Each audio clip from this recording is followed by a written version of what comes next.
श्रीमते भक्तिवेदांत स्वामिनिति नामिने नमस्ते सारस्वते देवे गौरवाणी प्रचारिणे निर्विशेष शून्यवादी पाश्चात्यदेशतारिणे नमो महावदान्याय कृष्ण प्रेम पदायते कृष्णाय कृष्ण चैतन्य नामिने गौरवंशे नमः। हे कृष्ण करुणा सिंधु दीनबंधो जगत्पते गोपेश गोपिका कांत राधा कांत नमस्ते। तप्त कांचन गौरांगी राधे वृंदावनेश्वरी वृषभानुसुते देवी प्रणमामि हरिप्रिये। नीलाचल निवासाय नित्याय परमात्मने बलभद्र सुभद्राभ्यां जगन्नाथाय ते नमः। जय श्री कृष्ण चैतन्य प्रभु नित्यानंद श्री अद्वैत गदाधर शिवासादि गौर भक्तवृंद। हरे कृष्ण कृष्ण कृष्ण हरे हरे हरे राम राम राम हरे हरे। हरे कृष्ण। तो हम बहुत आभारी हैं श्रीमान कृष्ण वेदा प्रभु श्रीमान देवी विष्णु प्रभु और आप सभी के कि आपने हमारे को भगवान के बारे में कुछ एक घंटा भगवान के महिमा गान करने का अवसर दे रहे हैं। इससे हमारा हृदय शुद्ध होगा और भगवान का महिमा गान से इस पूरे जगत में एक शुद्धता ही फैलती है। ये एकमात्र वस्तु है, एकमात्र कार्य है जिससे कुछ गलत नहीं हो सकता। जितना कीर्तन हो, जितना कथा हो, उतना सुंदर है, उतना ही ये जगत पवित्र हो जाए। भगवान सूर्य समान है, कृष्ण सूर्य समान। तो भगवान जहाँ सूर्य होता है वहाँ चाहे कितना भी कोई मलमूत्र कर दे वो पूरा स्वच्छ हो जाता है। तो हमारे हृदय में या जगत में जैसे अभी आप देखते हैं स्मार्टफोन पे पूरा इतना गॉसिप चलते रहता है, बहुत सारे तरीके के अनुचित वार्तालाप और वीडियो वगैरह चल रहे हैं। इतना बड़ा प्रदूषण के बीच में हम कुछ जो पवित्र भगवान का महिमा गान है वो अगर हो जाए तो हमारे हृदय को तो पवित्रता मिलेगी और इस जगत में जितना हमारे शक्ति अनुसार भगवान इसको पवित्र करेंगे। तो हमारे को एक मौका दिया आप सभी पालन पूर्वक में हमारे आभारी हैं। तो हम भगवद गीता से चर्चा करेंगे। भगवद गीता में भगवान ने अनेक पहलू बताए हैं। हम आज भगवद गीता के सार को 4 वाक्यों में बताएंगे, 4 तत्व ज्ञान के बारे में। तो हम एक एक लेंगे और एक एक के ऊपर फिर विश्लेषण करेंगे। पहले 4 बता देते हैं आपको क्या वाक्य हैं, फिर उसका एक एक को लेंगे, ठीक है। तो जी ये फोन थोड़ा ऐसे हो सकता है जैसे मैं भक्तों को थोड़ा यहाँ पे आधा लाइन जो दिख रहा है वो तो ब्लॉक हो गया। हाँ यहाँ तो हाँ ठीक है। तो 4 क्या वाक्य हैं।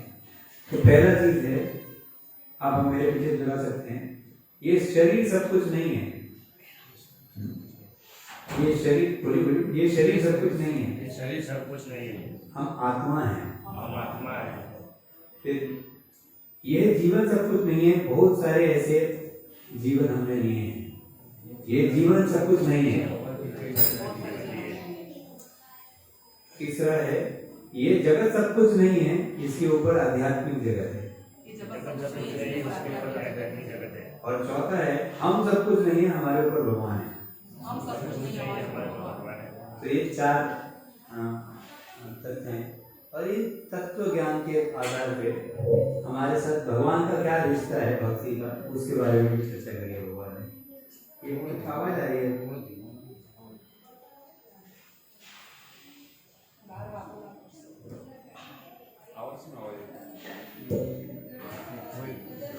कांस्टेंट आवाज आ रही है।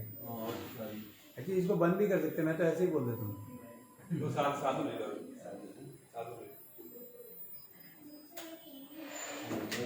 हाँ शांति हो गई।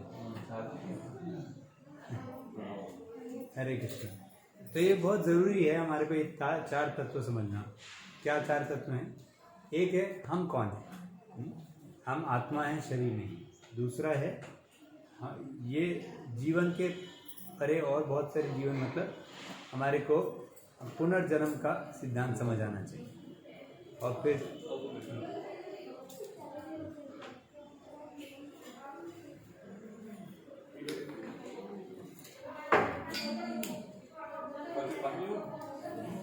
हरे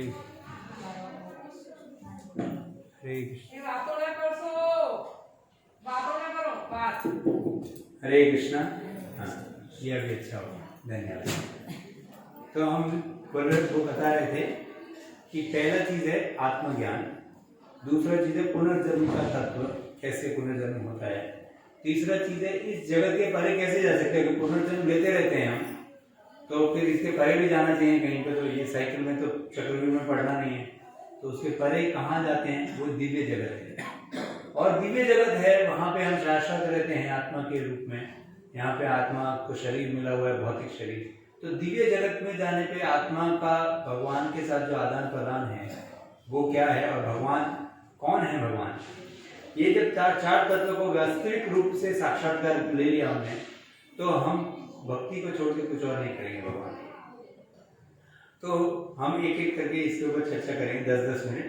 फिर उसके बाद भक्ति के इस चार तत्वों के आधार पर भक्ति कैसे चलती है वो बताएंगे। तो पहला चीज है क्या, हम ये शरीर नहीं, हम क्या हैं, आत्मा है। तो ये बहुत बड़ा इम्पोर्टेंट सत्य है जो को भगवान ने भगवद गीता भी इसी से चालू करी। देहिनोऽस्मिन् यथा देहे कौमारं यौवनं जरा तथा देहांतर प्राप्तिर् धीरस्तत्र न मुह्यति। ये शरीर बदल जाता है, बदलता भी रहता है। अभी जैसे हम जब बच्चे थे तो वो एक अलग शरीर था, बड़े हुए तो अलग शरीर है, और बुढ़े होंगे तो अलग शरीर, और फिर नया शरीर दूसरा मिलता है। जब इस शरीर के बाद वो एक और शरीर, देहांतर होता रहता है वो, लेकिन एक व्यक्ति देख रहा है वो सारे, वो कौन है, आत्मा। तो आत्मा उसका अनुभव कर रहा है शरीर और इंद्रियों के द्वारा इस जगत के जो कार्यकलाप हैं, लेकिन ये शरीर बदल रहा है। तो हमारे को जानना चाहिए कि आत्मा शरीर से भिन्न है। तो अभी आप सब कितने लोग सोचते हैं कि हमारे अंदर आत्मा है? कितने लोगों को ऐसे विश्वास है हमारे अंदर आत्मा है? हाँ, सबको विश्वास है। तो मैं आपको अभी बताता हूँ कि आप सब गलत है। हमारे अंदर कोई आत्मा नहीं है, हमारे अंदर कोई आत्मा नहीं है। तो आप बोलना है, हाँ क्या बोल रहे जी? हम ही आत्मा है। हाँ, हम ही आत्मा है, हम आत्मा है। देखिए, अगर कोई गाड़ी चला रहा है और गाड़ी चलाने वाला बोले मेरे अंदर ड्राइवर है, तो सही है क्या? ड्राइवर, गाड़ी का जो ड्राइवर है वो क्या बोलेगा? जैसे मैं गाड़ी चला रहा हूँ, मैं कार चला, मैं गाड़ी, तो बोलेगा मैं गाड़ी चला रहा हूँ। वो ये नहीं बोलेगा मेरे अंदर ड्राइवर है। अगर मैं बोलता हूँ कि मेरे अंदर ड्राइवर है जब गाड़ी चला रहा हूँ, तो मैं कौन हूँ? नहीं, हाँ नहीं, मैं ड्राइवर हूँ। लेकिन अगर मेरी सोचने में मैं बोल रहा हूँ कि मेरे अंदर ड्राइवर है, इसका मैं किसके साथ पहचान पत्र है मेरा? गाड़ी के साथ पहचान पत्र है। इसलिए जब हम बोलते हैं कि मेरे अंदर आत्मा है, इसका मतलब मैं कौन हूँ? ये शरीर है। तो हम ये शरीर नहीं है, हम कौन है?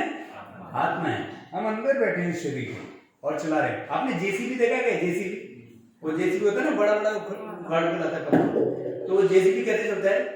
इतना बड़ा हाथ होता है, वो आगे से निकालता है, पूरा पत्थर निकाल देता है। वो उतने बड़े हाथ के पीछे एक और हाथ होता है, कौन?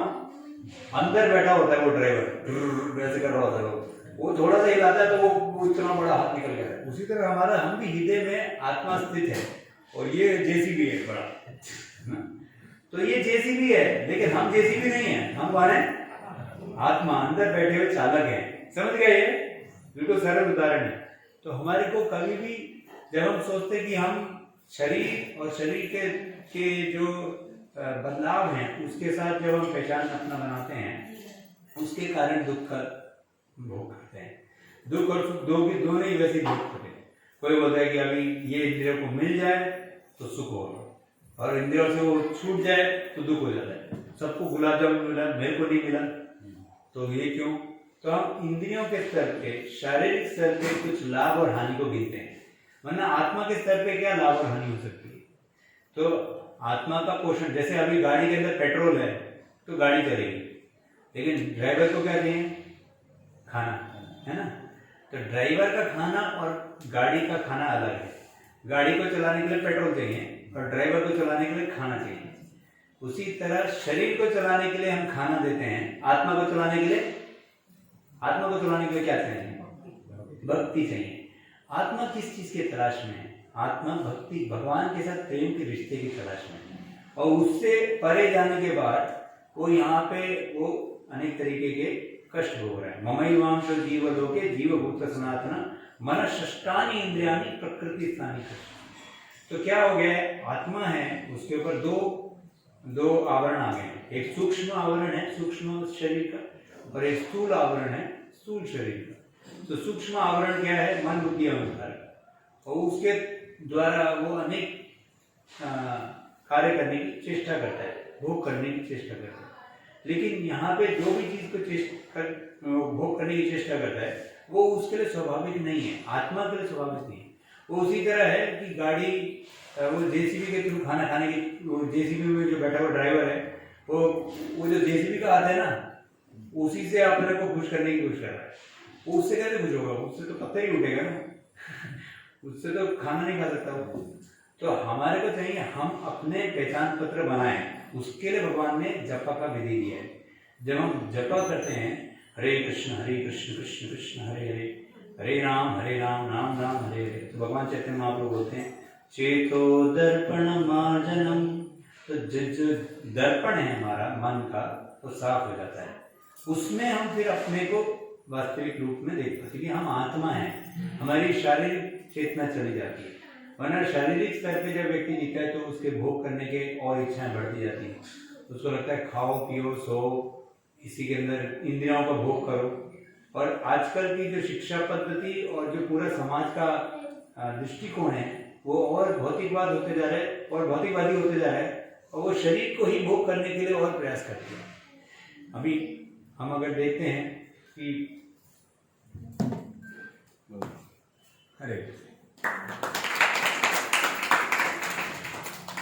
हम देखते हैं कैसे लोग शरीर का ही भोग करने के लिए और प्रयास करते जा रहे हैं। हाँ, एक शरीर में वो उसको, जैसे अभी बूढ़ा हो जाता है शरीर, तो भगवान जैसे 50 के बाद क्या आता है? 51, 52, 53, क्या मतलब? बन जाओ, अभी वानप्रस्थ हो जाए। हाँ, और 60 के बाद क्या आता है? 61, बस अभी 60 आ गया। अभी 60 आ गया, अभी मतलब कि जीवन जा रहा है। अभी क्या करने का? भगवान की तरफ निकलो। लेकिन व्यक्ति इधर ही आसक्त रहता है, उसको लगता है यही भोग करूंगा। अरे भोग क्या करेगा? शरीर चला जाएगा, चिता जल जाएगी। चिंता करते करते चिता जल जाती है आदमी। तो शरीर का भोग करने के लिए कोई अंत नहीं है और कोई संतुष्टि भी नहीं है। कितना भी भोग कर ले संतुष्टि मिलने नहीं वाली। भगवान बल्कि बताते हैं ये ही संस्पर्श जब भोग दुख एवते, यही संस्पर्श जब, मतलब जब भी अगर इंद्रिय और इंद्रिय के वस्तु को साथ में लाकर भोग करने की चेष्टा करें, यही संस्पर्श जब भोग। भोग के लिए जब स्पर्श किया इंद्रियों का इंद्रिय वस्तु के साथ, क्या पैदा होना चाहिए? व्यक्ति क्या सोचता है? सुख पैदा होगा। दुख एवते, कुछ गड़बड़ लिख देखे भगवान ने भगवद गीता में, लिखना चाहिए सुख नहीं, सही लिखा है। दुख वो पैदा हो जाता है, लेकिन जैसे योनि बोला है, कैसे? जैसे बच्चा 9 महीने कोख में रहता है माँ के, फिर पैदा होता है ना, तो शुरू में कैसा लगता है? सुख आ रहा है, लेकिन योनि में कौन पड़ा हुआ है? दुख। तो थोड़े देर के बाद दुख आता है। जो सुख है ना, वो आसक्त बना देता है हमारे को कि इंद्रिय वस्तु को भोग करें, और भोग करता है, बाद में दुख आता है।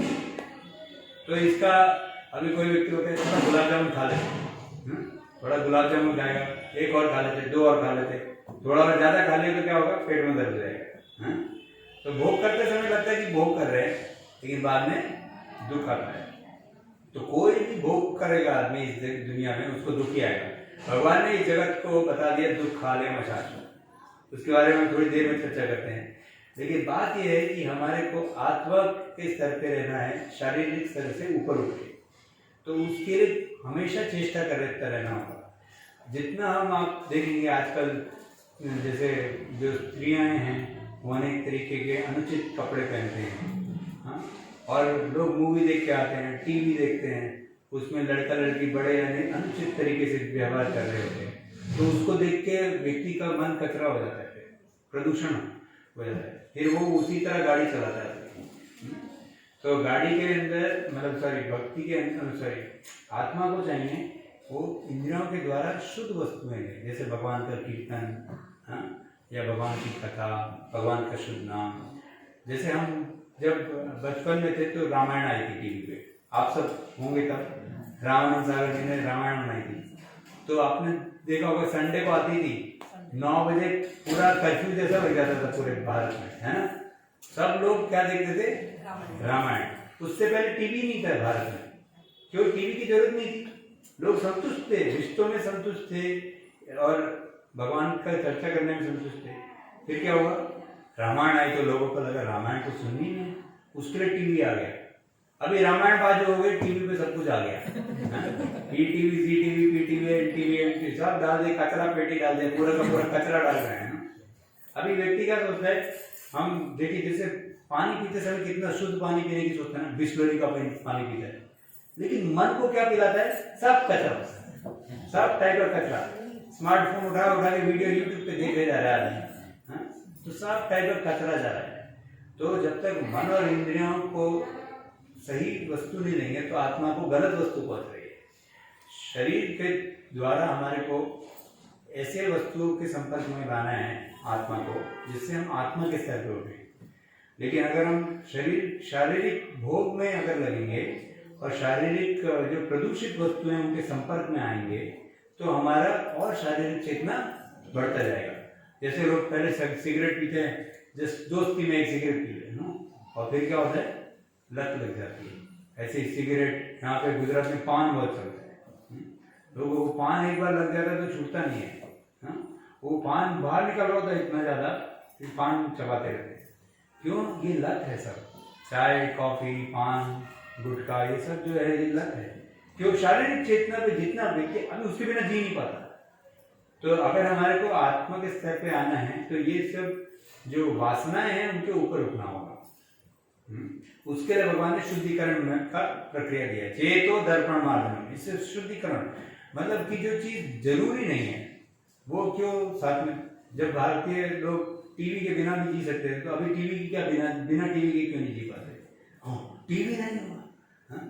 हम घर जाते हैं किसी के, जैसे हम गुजरात आए थे, पहली बार जब गुजरात आया ना, पुणे से मैं अपने माता पिता को लेके आया था गुजरात में द्वारका वगैरह घुमाने के लिए, तो एक चाय वाला आया ट्रेन में, बोलता चाय लेंगे स्वामी जी? मैंने बोला मैं चाय नहीं पीता। नहीं हम फ्री में देंगे आपकी सेवा के लिए। उनको लेकर कि हमें सेवा की जगह पैसा देना पड़ेगा इसलिए नहीं ले, हम लेते नहीं है। चाय की जरूरत क्या है? अभी चाय के बिना जीता ही नहीं आदमी, सुबह का कार्यक्रम चालू नहीं होता चाय के बिना, तो लत लग गई है। और पूरे भारत के अंदर चाय के बिना कभी कभी साधु लोग भी नहीं जी पाते चाय के बिना, सुबह सुबह चाय चाहिए, क्योंकि चाय भी नहीं छोड़ पाए तो भगवान कैसे प्राप्त करेगा?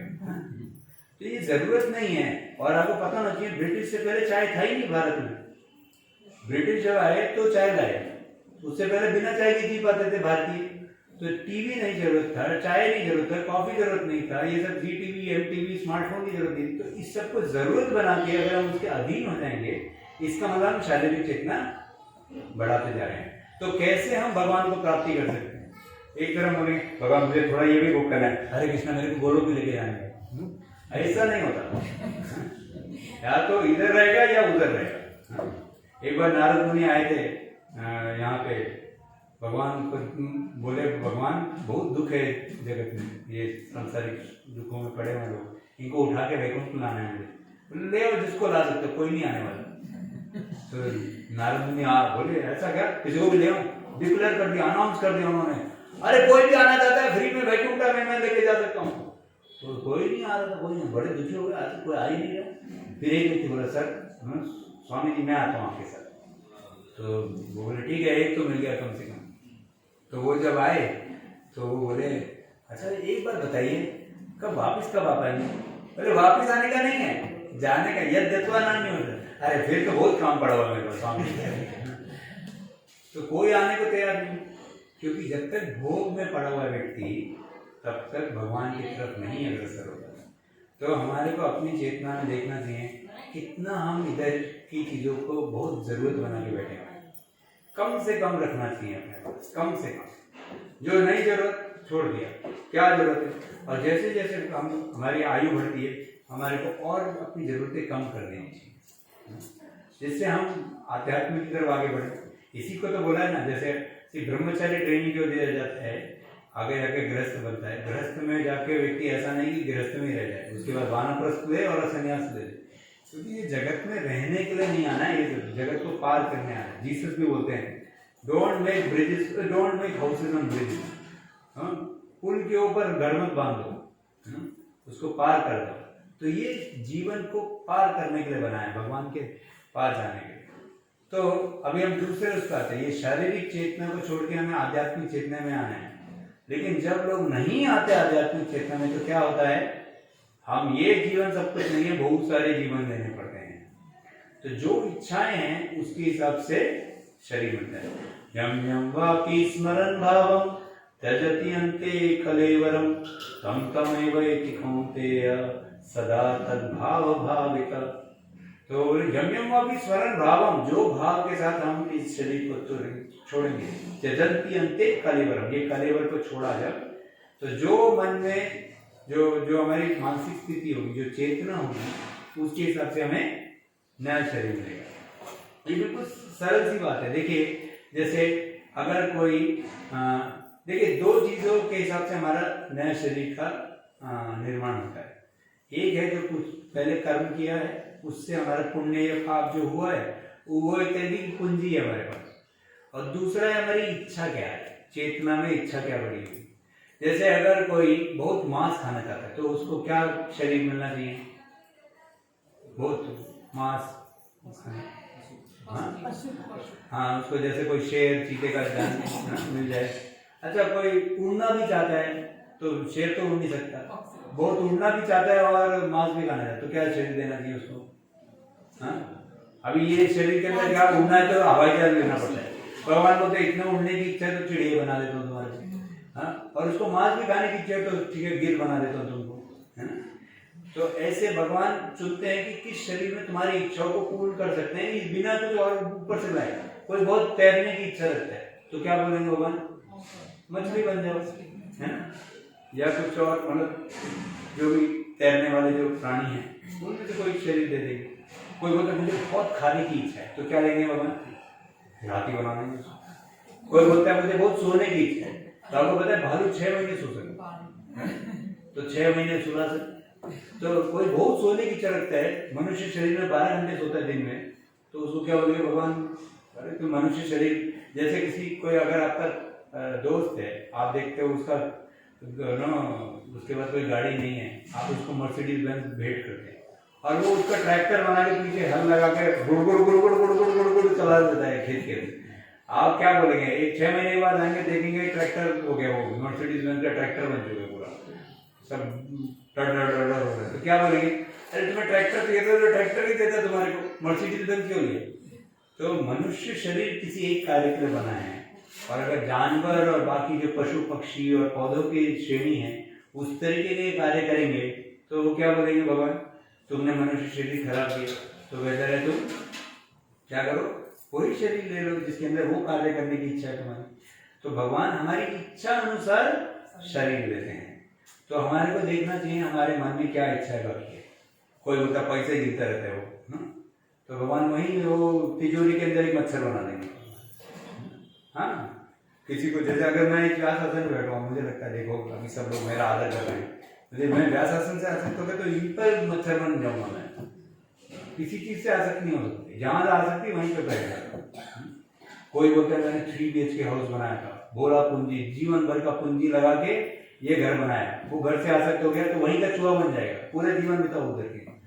हाँ तो ऐसे कोई बोलता है कि मुझे अमेरिका जाने की बड़ी इच्छा है, ठीक है इच्छा तो है, लेकिन अमेरिका से ज्यादा आसक्त हो गया तो अमेरिका का कुत्ता बन जाएगा। तो ऐसा नहीं कि शरीर दूसरा नहीं मिलेगा, मनुष्य शरीर तो नश्वर है। अभी कोविड में कोई कितना भी पैसा वाला हो, उसका शरीर चला गया ना, जो जब जाना है तो हमारा शरीर तो जाने ही वाला है। जब जाता है तजते अंते करेगा हम, तब तक हमारा हृदय क्या परिवर्तित हुआ है वो जानना चाहिए।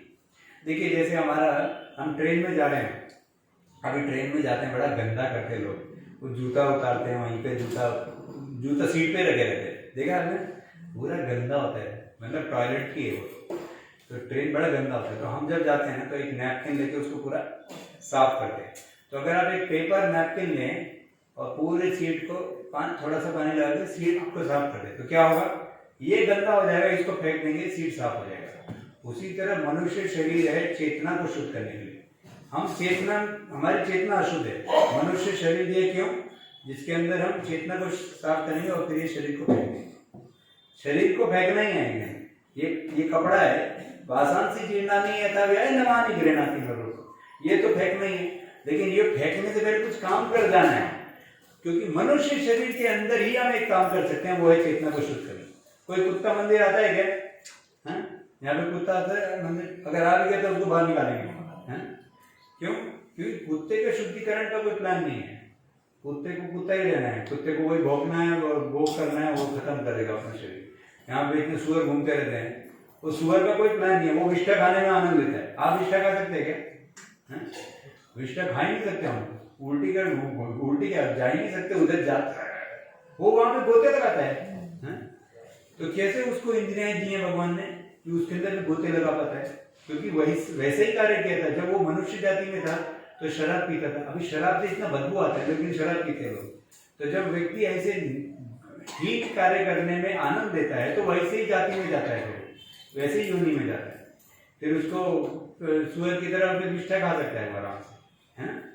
कोई बोलता है कि मुझे बहुत यौन संबंध करने की इच्छा है, तो भगवान बोलते हैं ठीक है तुम कबूतर बन जाओ। कबूतर 1 घंटे में 12 बार यौन संबंध कर सकता है, मनुष्य करे तो मर जाएगा। तो हमारे को जानना चाहिए भगवान शरीर अलग अलग बनाए हैं ये सब भोग के, लेकिन मनुष्य शरीर किसके लिए बनाया है, सफाई के लिए। जैसे कि आप सब मतलब थोड़े मतलब भारतीय संस्कृति के ऊपर ज्यादा हैं, लेकिन फिर भी इतना टेक्नोलॉजी शायद जानते होंगे। पेन ड्राइव जानते हैं, पेन ड्राइव होता है ना, वो कंप्यूटर में डालते हैं।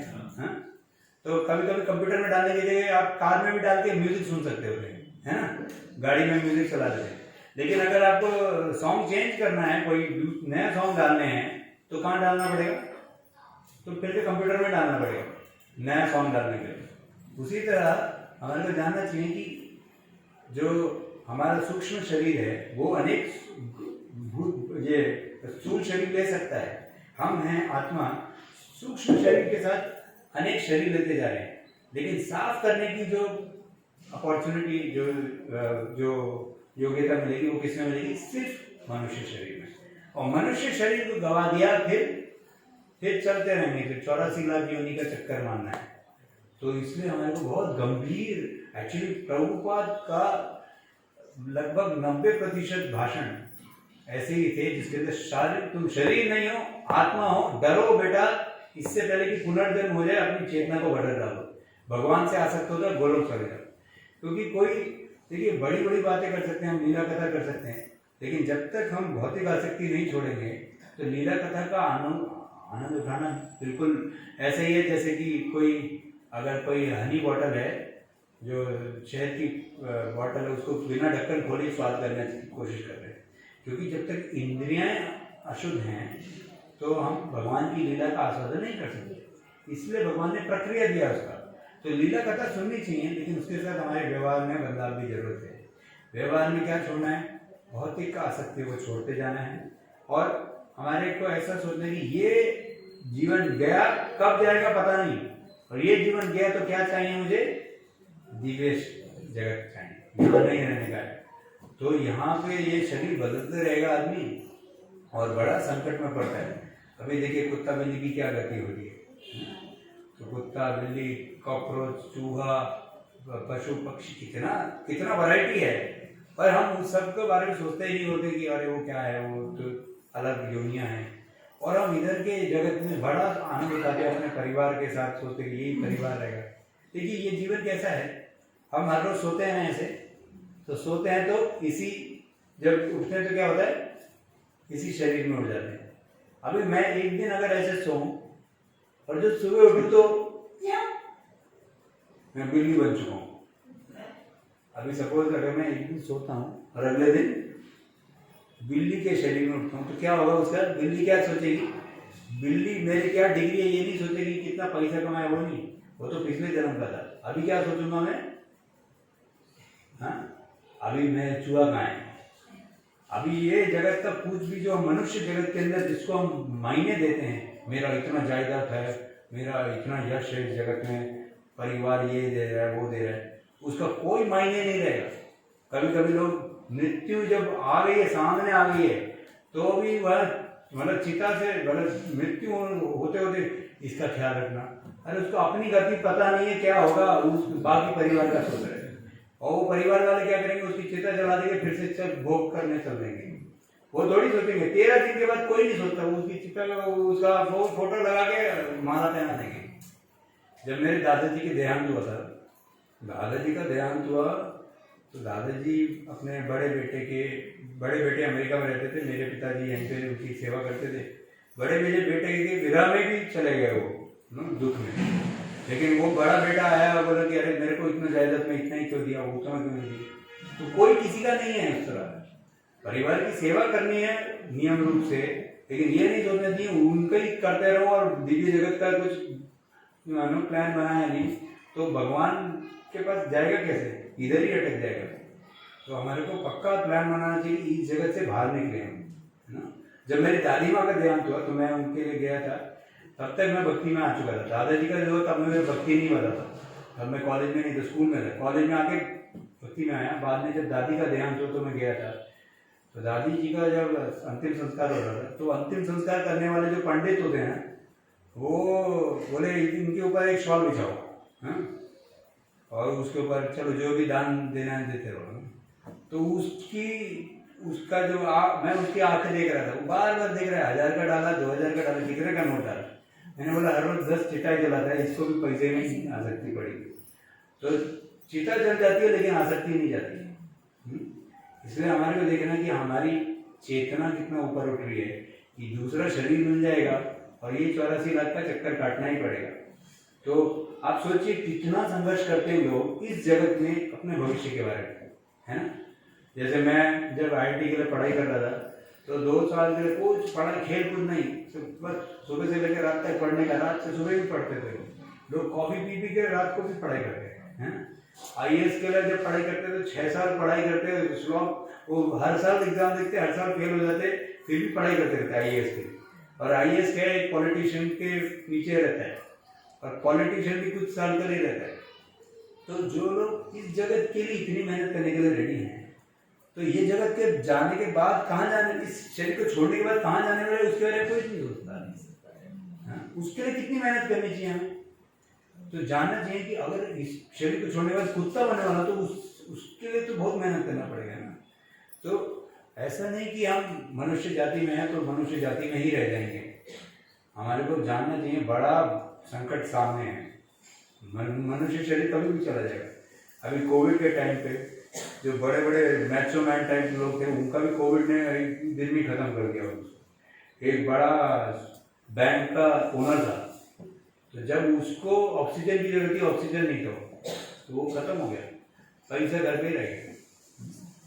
तो पैसा नहीं बचा सकता मृत्यु से। हमारा भगवान के साथ जो रिश्ता है, अगर उसमें हमारे को संतुष्टि आ जाएगी तभी हम इस जगत के परे जा पाएंगे। तो गंभीरता से लेना है, ये मनुष्य शरीर को वैज्ञानिक रूप से समझना होगा।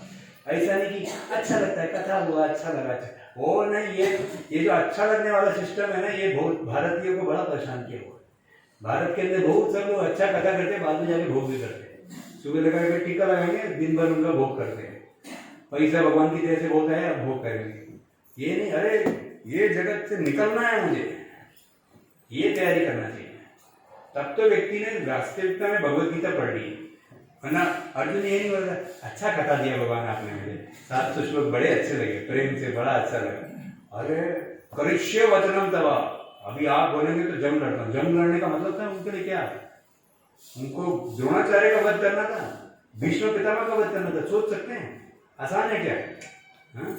उनके सामने चुनौती कितनी बड़ी थी, इतने सुसंस्कृत भक्त थे वो, उनको प्रेम इतना था द्रोणाचार्य और भीष्म पितामह से, लेकिन भगवान ने जब बोल दिया इनका वध करना है तुम्हारे को युद्ध के अंदर, तैयार हो गए वो, क्योंकि उनको पता है इसी के अंदर उनका भी कल्याण है, मेरा भी कल्याण है, आत्म कल्याण के बारे में समझ गए वो, भगवान की सेवा में लगना है। सर्वधर्मान परित्यज्य माम एकम शरणम मुझे बोला है।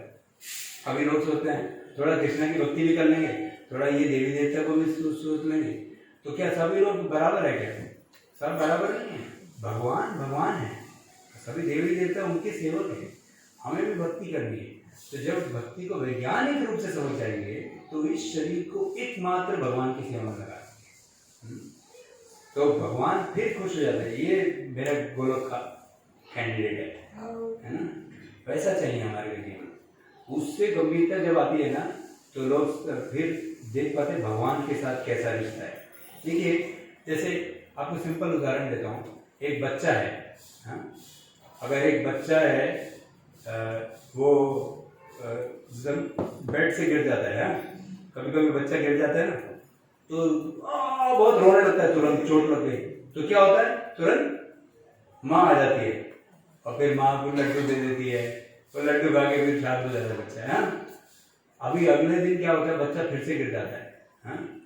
और फिर से गिरता है और फिर वो फिर से रोता है, लेकिन माँ नहीं आती, पता है क्यों? इस बार वो चोट के लिए नहीं रो रहा है, वो किस लिए रो रहा है? लड्डू के लिए रो रहा है। तो हम किसके लिए रो रहे हैं भगवान के सामने, वो पता होना चाहिए। अगर हम भगवान के लिए रो रहे हैं, अगर हमें वास्तविकता में यहाँ पे दर्द है, इस जगत में नहीं रहना, मुझे गोलोक जाना है, तो भगवान आएंगे, स्वयं आ जाएंगे, हाँ। और भगवान फिर हमें मतलब हमें अपना बच्चे की तरह संभालेंगे। लेकिन जब लड्डू चाहिए मुझे भगवान से, तो भगवान भी बोलेंगे लड्डू के लिए रो रहा है, मेरे लिए नहीं कर रहा है ना। देखिए माँ को पता होता है, आप सब माता हैं, आप बता सकते हैं, जब बच्चा रोता है, एक बार रोता है जब बच्चे को एक्चुअली दूध ही चाहिए होता है माता को, तो वो रोना एक अलग होता है। और कभी कभी जब रोता है तो दूध नहीं चाहिए, उसको खिलौना दे दो तो झुंझुने से भी वो खुश हो जाता है। आपको पता चलता है ना कब वो रो रहा है असली में दूध के लिए, कितने माता को पता चल जाता है, बताइए हाथ कर सबको पता चलता है एक्चुअली। तो वो भगवान, अरे माता तो हम भौतिक शरीर में माता को पता चल जाता है, तो भगवान को नहीं पता चलेगा कि कब कब भगवान के लिए रो रहे हैं और कब थोड़ा थोड़ा भगवान चाहिए, थोड़ा तो ये भी चाहिए, ऐसा नहीं होता। तो हमारे को भगवान के लिए रोना है तभी तो भगवान नहीं मिलेंगे, वरना भगवान नहीं मिलेंगे। भगवान देंगे, भगवान दो टाइप की कृपा देते हैं, सकपट कृपा, निष्कपट कृपा। सकपट कृपा क्या है? भगवान की दया से बहुत पैसा आया है, जगत में मजा करने को मिल रहा है। तो लेकिन निष्कपट कृपा क्या है? भगवान ने बोला ये बेटा मेरे पास आना चाहता है, तो उसको साक्षात्कार देते कि दुखालयम है ये जगह, हाँ? तो जो तीसरा तत्व था वो ये क्या था? ये जगत सब कुछ नहीं है, इसके ऊपर आध्यात्मिक जगत है। तो जब हम इस जगत को दुखालयम की तरह साक्षात्कार प्राप्त करते हैं तो हम इधर से बाहर निकलना चाहिए। आप बताइए, कोई अगर नाली में गिर जाते कितनी देर रहेगा नाली में? अच्छा लगेगा थोड़ा और नाली में रहते हैं, तुरंत नहीं निकलने का कोई, लेकिन दुखालय में डाल दिया भगवान ने, हमारे थोड़ा रहते हैं, इतना भी दुख का बात नहीं है, थोड़ा मस्ती कर लेते हैं इधर। जैसे कोई अगर आपने देखा कीड़े को अगर नाली से बाहर निकाला जाए तो वापस कहाँ जाता है? नाली में ही जाता है। तो हमारे को जो इधर आसक्ति है उसके ऊपर उठना है ना। तो दुखालय का मतलब क्या है? जैसे हिमालय क्या होता है? जहाँ पे बर्फ ही बर्फ हो। और औषधालय क्या होता है? जहाँ पर सब तरीके की औषधियाँ हो। और जैसे विद्यालय क्या होता है? जहाँ पे विद्या का धन मिले, विद्या ही विद्या मिलेगी। तो दुखालय का मतलब क्या है? दुखों का सब तरीके का ब्रांड मिलेगा। अभी जैसे कोई अगर साड़ी की शॉप पे जाता है, हाँ, और बोलता है मुझे यहाँ पे दवाई चाहिए, बोले अरे भाई यहाँ पे सब टाइप के ब्रांड की साड़ी मिलेगी, औषधालय बाजू में है ना। उसी तरह दुखालय के अंदर बैठ के हम बोल रहे हैं हमें सुख दे दो, हमें थोड़ा आनंद दे दो, भगवान बोल रहे हैं भाई अलग अलग टाइप का ब्रांड का दुख दूंगा, कभी कोविड दूंगा तुम्हारे को, हाँ, कभी कौन सा आ गया माइक्रोन, हाँ, एक नया आ गया ना वायरस, ऐसा नया वायरस आ गया, एक कोई शरीर ये प्रॉब्लम वो प्रॉब्लम, हाँ, कभी रिश्तों में प्रॉब्लम, कभी शरीर में प्रॉब्लम, कभी फाइनेंशियल प्रॉब्लम, कभी पॉलिटिकल प्रॉब्लम, कभी ये प्रॉब्लम वो प्रॉब्लम। तो प्रॉब्लम का अलग अलग ब्रांड दिखा सकता हूँ तुम्हारे को बेटा। हाँ, कौन सा चाहिए, ये चाहिए ये चाहिए। हाँ, और सुख चाहिए तो सॉरी इधर नहीं, ये तो दुख खाना है। किधर जाना होगा, बाजू वाली शॉप आध्यात्मिक जगह गोलोक। हाँ, तो वहां जाने का जरूरत है। तो सिंपल पॉइंट है कि हम यहाँ पे ढूंढते गलत जगह पे हैं। अभी किसी की अगर अंगूठी खो जाए, अंगूठी खो गई, डायमंड रिंग तो खो गई, तो एक व्यक्ति ढूंढ रहा है उसको, तो दूसरा व्यक्ति आया, बोला भैया क्या ढूंढ रहे? बोला अपनी हीरे की अंगूठी ढूंढ रहा हूँ। तो इधर किधर खोई थी? उधर खोई थी। तो इधर के ढूंढ, लाइट इधर ही है इसलिए ढूंढ रहे हो। अरे जिधर खोई थी वहां मिलेगी या यहाँ पे मिलेगी? तो कहाँ ढूंढना चाहिए सुख को? भगवान के जगत में। वो वैकुंठ है। वैकुंठ मतलब जहाँ कोई कुंठ ना, कोई दुख ना। और ये तो दुखालय बोला है, वो उसको वैकुंठ बोला है, तो कहाँ ढूंढना चाहिए? तो गलत जगह ढूंढ रहे, फिर बोलते कि पता नहीं खुशी नहीं मिल रही और दुखी हो जाता है। तो प्रहलाद महाराज ने बोला है, अगर आपको सुख चाहिए तो सिर्फ एक ही चीज करने का है, सुख की खोज बंद कर दो। क्या बोले? सुख की खोज यहाँ पे बंद कर दो, यहाँ पे सुख मिलने नहीं वाला है। अगर खोज करोगे तो और दुखी हो जाओगे क्योंकि गलत जगह ढूंढ रहे हो। तो हमारे को यहाँ पे दुख ही दुख मिलेगा, अलग अलग तरीके का। अलग अलग योनियों में अनेक तरीके से दुख भोग रहे हैं हम। अभी किसी को लगा इतना भी खराब नहीं है, क्या ज्यादा ही बोलते हैं, ऐसे थोड़ा तो सुख भी है ना, क्या बोलते हैं कितना, ऐसा बहुत ज्यादा बोल दिया भगवान ने, शायद गलती कर दिया भगवत गीता बोलते हुए। दुखालयम अशाश्वतम, इतना भी दुखालय नहीं है, थोड़ा दुख के साथ सुख भी डाला है। भगवान बताते हैं वो दुख के पहले जो सुख है वही दुख को आसक्त कर, दुख से आसक्ति कर देता है हमारे। भगवान ने बराबर बोलते थे इतना सुख छोड़ा है जगत में जिससे दुख से आसक्त रहे। इतना भी बुरा नहीं है, चलता है। उसके लिए एक उदाहरण आता है, पुराणों में आता है।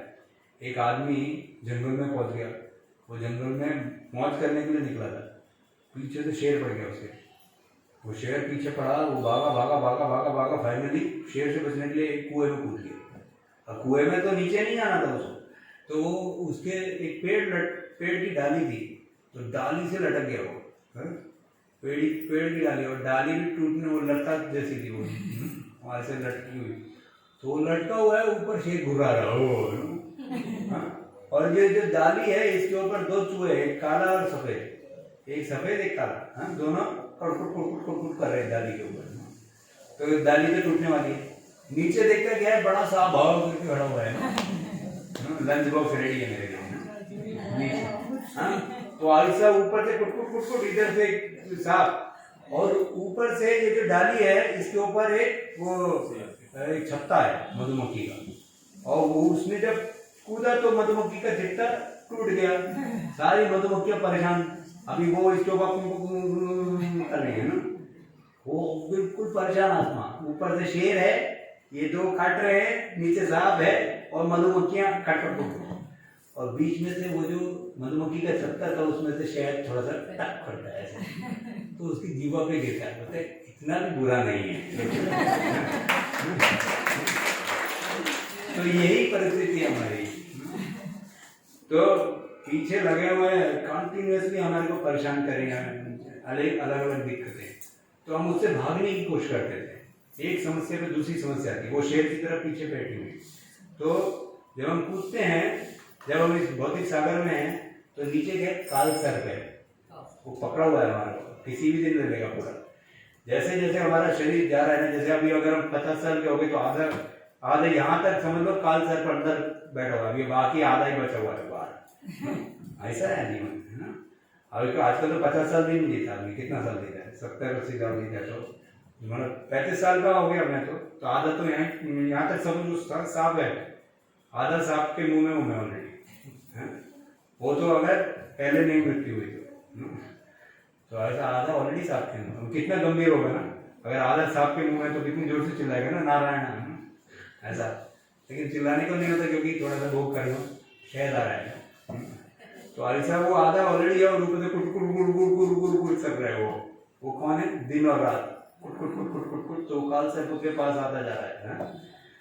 और क्या है ये मधुमक्खियां क्या है, आदि भौतिक आदि दैविक और आदि आत्मिक क्लेश हमारे को हमेशा कट कट कट कट परेशान करते रहे, कभी भी हम खुश नहीं होते। पर खुशी का नाम क्या है, एक दिक्कत से जब परे जाता है तो बोलता है बड़ा खुश हो गया, उसको खुश होता है।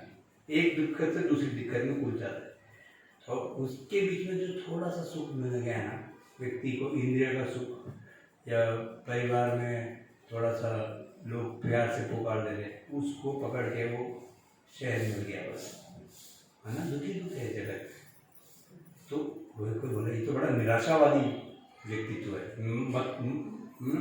इतना क्या दुख दुख दुख नहीं। भगवान निराश कभी नहीं करना चाहते जीवन में। भगवान बता रहे इधर मत पढ़ो। अभी कोई बोले देखिए जेल में कुछ तो अच्छा भी है ना, थोड़ा तो खाना पीना ब्रेड बटर मिल जाता है ना, खाने को दे दिया है, लेकिन जेल में रहना नहीं है ना। अभी आपको जेल में देखिए कुछ लोग स्वर्ग की आशा करते हैं, तो स्वर्ग कैसा है आपको एक सिंपल उदाहरण देता हूँ। देखिए आप सब को मैं 3 ऑप्शन देता हूँ, 3 चॉइसेस। एक है कि आपको लोहे की हथकड़ियों से बांधा जाएगा, दूसरा है आपको चांदी की हथकड़ियां लगाई जाएगी, तीसरा आपको सोने की हथकड़ियां लगाई जाएगी। कौन सी हथकड़ी पसंद करेंगे आप? हाँ? कौन सी है? अरे कोई तो बताइए। हाँ? पक्का? अरे सोने की दूंगा, सोने की हथकड़ी। कमाल है आप सब, बिल्कुल। या तो आप अनासक्त हो गए जगत से। सोने की हथकड़ी नहीं चाहिए? नहीं चाहिए। तो उसी तरह क्या है, ये जो भौतिक जगत है पृथ्वी लोग, वो ऐसा बी क्लास जेल है, और स्वर्ग क्या है? ए क्लास जेल ही है। वो कहाँ भी फंसा हुआ आदमी। आ ब्रह्म भुवनालोक पुनरावर्तिनो अर्जुन क्षीणे पुण्य मर्त्य लोकम विशन्ति। वो कैसा है, थोड़ा सा पुण्य कमाया, जैसे पैसा कमाता है आदमी, थोड़ा पिकनिक मना के आता है, वापिस आता है फिर काम करने के लिए। तो थोड़ा पुण्य कमाया तो उधर जाता है, थोड़ा पिकनिक मना के वापिस इधर ही आता है। तो वो भी जेल ही है। वो ए क्लास जेल है, ये बी क्लास जेल है, और नर्क सी क्लास जेल है। कौन सा चाहिए? अरे जेल नहीं चाहिए भैया, जेल में नहीं रहने का, जेल से बाहर जाना है। और जेल का जेलर कौन है? जेलर कौन है? जेलर समझते हैं? जो उसका इंस्पेक्टर कौन है? दुर्गा। तो उसकी त्रिशूल क्या है? आदि भौतिक आदि आत्मिक आदि दैविक क्लेश, ये त्रिशूल है। वो ऐसे सबको दंडित कर रही है। दुर्ग समझते? दुर्ग बोलते हैं किले को। दुर्ग मतलब जिससे बाहर निकलना मुश्किल हो, ग मतलब जाना, दुर्ग मतलब जहां से बाहर जाना बड़ा मुश्किल हो, दुर्ग में से बाहर जाना बड़ा मुश्किल होता है। और उसका इंचार्ज को बोला है दुर्गा। तो ये पूरा दुर्ग है और उसकी इंचार्ज है दुर्गा माँ। अब दुर्गा माँ की पूजा करे या भगवान की पूजा करे? अभी प्रिजनर को जेलर की पूजा करनी चाहिए, प्राइम मिनिस्टर की पूजा तो नहीं करनी चाहिए। मैं बोल रहा हूँ बेसिकली जानना चाहिए, जो जेलर है वो एक प्राइम मिनिस्टर के नीचे कार्य कर रहा है। जानना चाहिए ये जगत के अंदर ये जेल है, ए क्लास बी क्लास जेल, सी क्लास जेल, किसी में नहीं जाना, बाहर निकलना है मुझे बाहर। तो जब परिवार के साथ प्रेम का आदान प्रदान करना मतलब भगवान के साथ आदान प्रदान करना, और यहाँ पे रह के जेल में मेहनत कर रहा है ना। तो हमारे को वास्तविकता में इस जगत से आध्यात्मिक जगत में जाना है, जहाँ पे हम सच्चित आनंद का अनुभव करेंगे। देखिए हम उसी की खोज में हैं। क्यों? क्योंकि हम शाश्वत जीना चाहते हैं, मरना नहीं चाहते, तो उसको बोलते सच्चित। हम सबसे ज्यादा हम ज्ञानपूर्ण रहना चाहते हैं, हम अज्ञानता में नहीं रहना चाहते, उसको बोला चित्त। और आनंद की अनुभूति करना चाहते। कुछ लोग बोलते हैं नहीं, थोड़ा तो दुख भी आना चाहिए, वरना सुख का अनुभव पूरा नहीं होगा। ये सब ये क्या है ना, ये थोड़ा सा अपने आप को हृदय को संतुष्ट करने के लिए ऐसा ही कॉन्सोलेशन प्राइज दिया है, आश्वासन पुरस्कार। क्यों? ऐसा सत्य नहीं है। अगर ऐसा होता कि थोड़ा तो दुख आना चाहिए तब तो सुख की अनुभूति होगी, तो जाके जब बहुत सुख आ रहा हो ना, जाके मंदिर में थोड़ा प्रार्थना करिए, थोड़ा दुख भी दे दीजिए भगवान। कोई प्रार्थना किया गया आज तक? कोई नहीं करता, क्योंकि दुख के लिए कोई इच्छा नहीं करता है, और अनंत सुख की इच्छा करता है। जैसे आप सब जब बचपन में, अब आप कई लोग तो बड़े हैं, बच्चे तो बहुत कम है, जब गर्मी की छुट्टियां होती थी तो कैसे बीत जाती थी गर्मी की छुट्टियां? 2 महीने की, पता ही नहीं चलता था, है ना। और आखिरी दिन मम्मी को बोला, मम्मी बोलती थी बेटा होमवर्क भी कर ले, खत्म हो गई छुट्टी अभी तो। उस दिन याद आता था कि छुट्टियां खत्म हो गई, है ना। उससे पहले बार मस्ती मस्ती। तो वही मस्ती करने का जो स्वाभाविक स्वरूप है हमारा, वो कहाँ पे आता है? दिव्य जगत में, जहाँ कोई काल का प्रभाव नहीं है। अनंत काल तक आप भगवान के साथ आनंद की अनुभूति कर सकते हैं। लेकिन यहाँ पे पड़े हैं तो जैसे जेल के अंदर पत्थर तोड़ने पड़ते हैं, वैसे मेहनत करना पड़ता है। वहाँ पे कामधेनु काऊ है और कल्पवृक्ष पेड़ है। जब पेड़ को जब इच्छा करी रोटी दे दो रोटी देती है, समोसा दे दो समोसा देता है। हाँ, कल्पवृक्ष पेड़ है, वो वांछा कल्प, वो चाहता है कि अगर भक्त ये चाहता है तो मैं उसको वही दूंगा। आप किसी से प्रेम करते हैं तो जो उसकी प्रेम वस्तु होती है वो देते हैं ना। तो कल्पवृक्ष पेड़, ऐसे सुंदर सुंदर चीजें हैं वहाँ पे, तो कौन इस जगत में आएगा? लेकिन हम आगे बढ़े हुए, हमें लग रहा है यही भी थोड़ा अच्छा तो लग रहा है, अरे क्या कहाँ से कहाँ आ गए, दुर्गति होगी हमारी। तो इसलिए दिव्य जगत के बारे में जानना चाहिए। और जो दिव्य पुरुष हैं, अभी आप देखिए श्रील प्रभुपाद कितना मेहनत किए। क्यों मेहनत किए? हम सबके लिए मेहनत किए, क्योंकि उनको पता है कि हम सब कष्ट में हैं। तो प्रभुपाद ने दिव्य जगत से आया। आप देखिए ये जो संत महात्मा होते हैं, इन्होंने सब कुछ छोड़ दिया जो हम भोग करने की कोशिश कर रहे हैं, फिर भी ये हमसे ज्यादा खुश हैं, है ना। इसका मतलब इनके पास कुछ ऐसा चीज है, जैसे अगर सिंपल बात है, अगर हम बासी रोटी खा रहे हैं और कुछ और खाने को है नहीं, बासी रोटी समझ ना, पुरानी चपाती, तो वो खा रहे हैं, कुछ और खाने को नहीं है, तो क्या खाएंगे? हाँ, वही खाएंगे। अभी आपको मैं दूं, यहाँ पे कौन सी सबसे अच्छा आइटम खाने को? हाँ, अरे क्या गुजरात का स्पेशल आइटम बताइए। ठीक है, तो स्पेशल ढोकला माता जी ने बताया। और कौन सा आइटम है? स्वीट में बताओ भाई, कोई तो यहाँ तो स्वीट तो चलती है वो। हाँ, मावा। तो ऐसे बहुत सारा स्वीट है और सब फिश प्रसाद है, और इधर बासी चपाती पड़े हुए। अभी आप क्या खाएंगे? वही खाएंगे ना, फिश खाएंगे। बासी चपाती इधर देखेगा भी नहीं, भूल जाएगा। तो जब तक ऊंचा स्वाद नहीं है तब तक ये इससे भी गाड़ी चलाएगा, लेकिन ऊंचा स्वाद मिल गया तो ये नहीं देगा ना। तो भगवान बताते रमन्ते योगिना मनन्ते सत्यानंद चिदात्मनि। जो योगी होते हैं, ऐसा नहीं कि वो लोग रूठे होते हैं, उनको आनंद की जरूरत नहीं है। अरे हमारा आनंद में अभ्यास है, हमारा प्रवृत्ति है आनंद का अनुभव करना, लेकिन उनका अनुभव करने का क्या है? वो सत्यानंद को अनुभव करते हैं, इसलिए इसकी तरह देखते भी नहीं। तो अगर वो जो चीजों के लिए हम सब लालसा करते हैं इस भौतिक जगत में, उसके ऊपर उठ के कुछ और चीज की लालसा के अंदर पूर्ति नहीं हो रही होगी, तो वो ये सब नहीं छोड़ सकते। तो इसलिए जानना चाहिए कि कुछ तो ऐसा सत्य है जिसको मैंने अनुभव नहीं किया है, लेकिन इन्होंने किया है, तभी तो वो सब छोड़ के आए। तो वो अनुभव हमारे को चाहिए। इसके लिए क्या है? अभी कोई बोलता है ठीक है मुझे एक बार दिव्य जगत में भगवान के दर्शन करा दो, मैं सब छोड़ दूंगा। नहीं नहीं नहीं नहीं नहीं, पहले टेस्ट बाद में टेस्ट। हाँ, पहले परीक्षा बाद में प्राइज, है ना। अभी हम परीक्षा देने के लिए आए बीजी कॉन्टेस्ट, तो बच्चे को बोलते हैं साइकिल देंगे। प्रभु जी साइकिल कब मिलेगी? अरे पहले परीक्षा तो दो बेटा, है ना। तो जब तक परीक्षा नहीं देंगे तब तक प्राइज नहीं मिलने वाला है, तब तक वो तोहफा नहीं मिलने वाला है। तो हमें को पढ़ाई करनी होगी, तो होमवर्क करना जरूरी है। अभी बोले कि भगवान के साथ रिश्ता जोड़ दो प्रेम का, तो हम सब छोड़ देगा। नहीं नहीं, भगवान देख रहे, देखो बेटा तुमने पहले एक बार दगा दिया मुझे, इधर आ गए, अभी पहले तुम निस्वार्थ भाव से सेवा करके देखो, फिर मैं तुम्हारे को दिव्य जगत ले जाऊंगा। वहां पे प्रेम ही प्रेम है। और दुर्गा माँ भी नहीं छोड़ती, क्योंकि एक को छोड़ दिया तो वहां पे ऊपर दिव्य जगत में सब लोग भगवान से इतना प्रेम करते, पागल है भगवान के लिए। और ये बोले क्या कृष्ण कृष्ण कृष्ण लगा कि पूरे दिन कृष्ण कृष्ण करते रहते वहां पे भक्त लोग। अभी जैसे नित्य सेवा होती है वहां पे, जैसे माताएं गार्लैंड बनाती हैं, है ना। तो अभी गार्लैंड की सेवा सुबह से लेकर रात तक हर रोज वही करने का है। तो बोले कुछ काम नहीं, बोर कर दिया, एक ही सेवा है, कोई वैरायटी नहीं है। नहीं, उसमें प्रेम है ना। तो जब प्रेम होता है तो उसको करने में अनंत रूप से आनंद आता है। दिव्य जगत में नित्य एक ही सेवा करते थे। अभी किसी को बोला जाए तुम गाय हो, अरे कम से कम गोपा तो बना देना, गोपी तो बना, ऐसा नहीं है। उसको उस सेवा में अनंत आनंद आता है। इसलिए दिव्य जगत में जाने से पहले यहाँ पे हमारे को परीक्षा देनी होगी कि हम उसके लिए योग्यता है या नहीं। हम अभी नहीं बोल सकते ऊंचा स्वाद दे दो फिर मैं नीचा स्वाद छोड़ दूँ, लेकिन फिर भी भगवान चैतन्य महाप्रभु ने बड़ी कृपा करी है। क्या? भगवान ने प्रेम संकीर्तन इधर लेके आ गए, और इस संकीर्तन में क्या है? नाचो गाओ खाओ। वाह, क्या फॉर्मूला बनाया। बोले एक तपस्या करो, क्या करो? थोड़ा नाच लो।